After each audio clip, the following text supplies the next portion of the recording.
What's up, y'all? Back with another Redbubble update video here.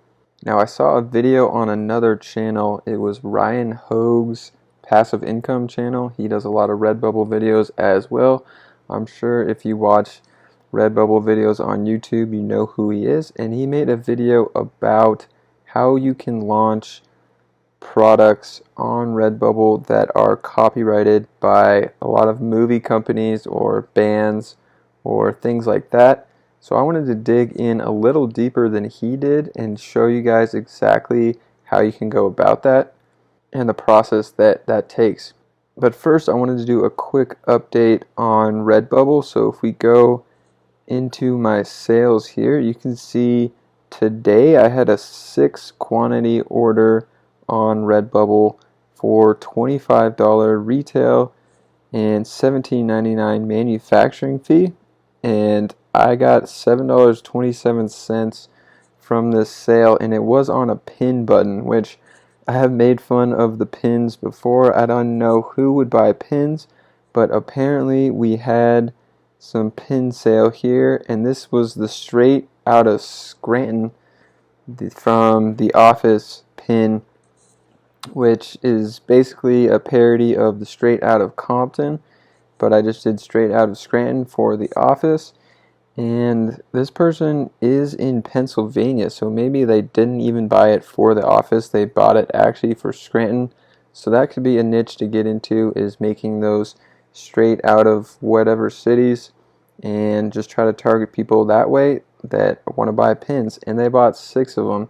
So another strategy on pins could be making them geared towards events where someone's going to want to buy a bunch of pins. I know 6 is a lot, but I mean, if you get an event where they're expecting 100 people, you might get an order of 100 pins if you have something pin specific for some event that someone would throw. It could be just a happy birthday kind of pin or a Sweet 16 pin or something like that. You could get some real big bulk orders, so that is something to think about with pins that I honestly had not even thought about up until now.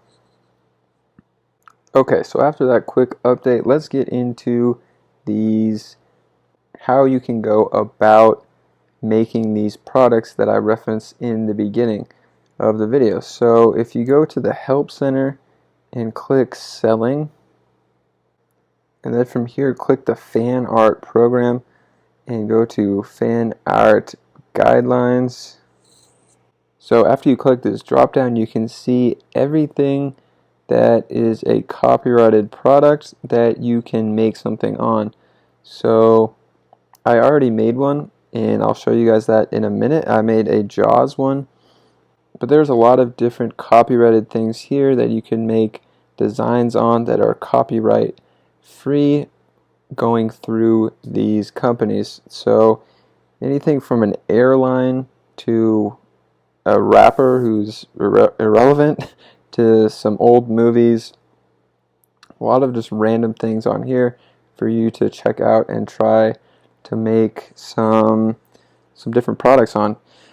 So I'll show you guys Jaws just because I have gone and already made a Jaws product. So once you click on the guidelines here, scroll down and you can see the do's and the don'ts, and you have to follow these very closely or obviously they're going to reject some of your designs you make. But some big things that I've noticed on a lot of them is a lot of them don't want you to just upload the film logo and put that on a shirt. They want you to add something to the design. So it's okay to make a Jaws logo in a design, but you can't just solely put that on there. Obviously, a lot of them don't want anything like this: obscene, racist, hateful, violent, or curse words or anything, swearing. So a lot of those are the same on them and pretty obvious things, honestly. And another thing on a lot of these is you can click on these lists that they have for you, and it opens up a Google Doc here which has a lot of terms that they are accepting to put on the products. So apparently you can't just put whatever text you want on here, but you can add these pre-approved messages here on your shirts or designs.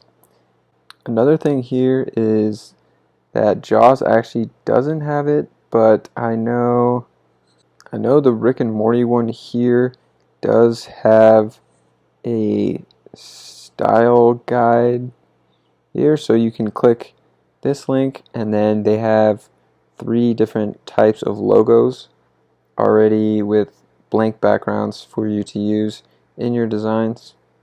So opening up this logo, they have this for you, and they don't want you finding a title logo like this online that's not the official title logo, so they just supply that for you, which is pretty cool. So this is definitely a good way to get some more designs out there, especially if you're having trouble coming up with a niche or just at a loss of new designs that you can upload. Definitely check out some of these in the fan art program. There's tons of options here. I want to say hundreds of options here on the left that you can choose from. So there's got to be something in there that you can design on. And yeah, just a pretty cool way to make designs for like a show that you really like and have it approved by the company and all of that and become basically an official seller for them. So now I'll show you the email that I got from Redbubble about my Jaws logo that I uploaded. So I basically just used the Jaws logo that they provided and used one of their texts that they also provided. Just made this really easy on Pixlr and just threw up a new font on the beach closed. So a very basic artwork. I just wanted to see the upload process and how the approval process also worked. So one thing I did forget to mention is that on the page, say you're making a Rick and Morty design, you click submit your Rick and Morty fan art here, and then it automatically will add 2 tags to your design, so you know, or so they know that this is actually a design for Rick and Morty that needs to be reviewed by them.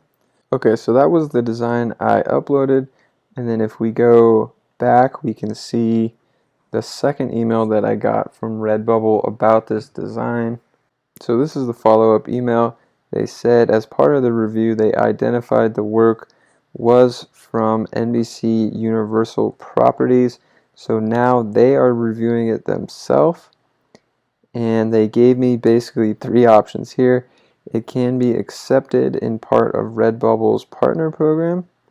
It could be not included in the partner program but still allowed on Redbubble, or it can be taken down by the rights holder, which is NBC Universal. But a cool thing is if they decide to take it down, it's not going to count as a copyright strike on your account. So you can pretty much try anything you want with their logos and characters or designs or whatever you want, and it's not going to count against your account. That will possibly get you suspended or something on Redbubble. They did say this process may take as little as 2 to 4 weeks or several months. So I'll definitely update you guys on how long this will take to get an answer on if this design is accepted or not. I'm hoping it's between 2 to 4 weeks. A couple of months is a long time to wait for a design decision, but definitely a cool little thing that Redbubble has partnerships with these companies. So I hope you guys enjoyed this video. Hopefully you guys, if you're stuck, have no ideas, will try out some of these brand partnerships and get in the fan art program and on Redbubble and have a lot of success that way. So please like the video and subscribe, and I'll continue to put out more videos updating you guys on my Redbubble progress.